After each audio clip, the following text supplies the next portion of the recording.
SIT ఏదైతే గుంపు మేస్త్రి గారు చేస్తూ ఉన్నారో చాలా నాన్ సీరియస్గా జరుగుతూ ఉంది.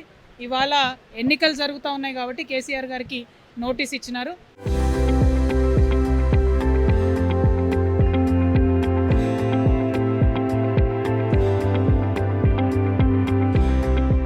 కాకపోతే ఇది ఎక్కడో దగ్గర కంక్లూడ్ కావాలి.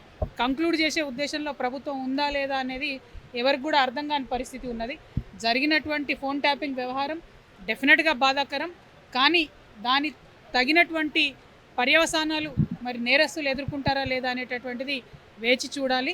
సిట్ ఏదైతే గుంపు మేస్త్రి గారు చేస్తూ ఉన్నారో చాలా నాన్ సీరియస్గా జరుగుతూ ఉంది. ఇవాళ ఎన్నికలు జరుగుతూ ఉన్నాయి కాబట్టి కేసీఆర్ గారికి నోటీస్ ఇచ్చినారు. కాకపోతే ఇది ఎక్కడో దగ్గర కంక్లూడ్ కావాలి. కంక్లూడ్ చేసే ఉద్దేశంలో ప్రభుత్వం ఉందా లేదా అనేది ఎవరికి కూడా అర్థం కాని పరిస్థితి ఉన్నది. జరిగినటువంటి ఫోన్ ట్యాపింగ్ వ్యవహారం డెఫినెట్గా బాధాకరం. కానీ దాని తగినటువంటి పర్యవసానాలు మరి నేరస్తులు ఎదుర్కొంటారా లేదా అనేటటువంటిది వేచి చూడాలి. సిట్ ఏదైతే గుంపు మేస్త్రి గారు చేస్తూ ఉన్నారో చాలా నాన్ సీరియస్గా జరుగుతూ ఉంది. ఇవాళ ఎన్నికలు జరుగుతూ ఉన్నాయి కాబట్టి కేసీఆర్ గారికి నోటీస్ ఇచ్చినారు. కాకపోతే ఇది ఎక్కడో దగ్గర కంక్లూడ్ కావాలి. కంక్లూడ్ చేసే ఉద్దేశంలో ప్రభుత్వం ఉందా లేదా అనేది ఎవరికి కూడా అర్థం కాని పరిస్థితి ఉన్నది.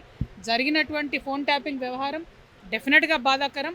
కానీ దాని తగినటువంటి పర్యవసానాలు మరి నేరస్తులు ఎదుర్కొంటారా లేదా అనేటటువంటిది వేచి చూడాలి. సిట్ ఏదైతే గుంపు మేస్త్రి గారు చేస్తూ ఉన్నారో చాలా నాన్ సీరియస్గా జరుగుతూ ఉంది. ఇవాళ ఎన్నికలు జరుగుతూ ఉన్నాయి కాబట్టి కేసీఆర్ గారికి నోటీస్ ఇచ్చినారు. కాకపోతే ఇది ఎక్కడో దగ్గర కంక్లూడ్ కావాలి. కంక్లూడ్ చేసే ఉద్దేశంలో ప్రభుత్వం ఉందా లేదా అనేది ఎవరికి కూడా అర్థం కాని పరిస్థితి ఉన్నది.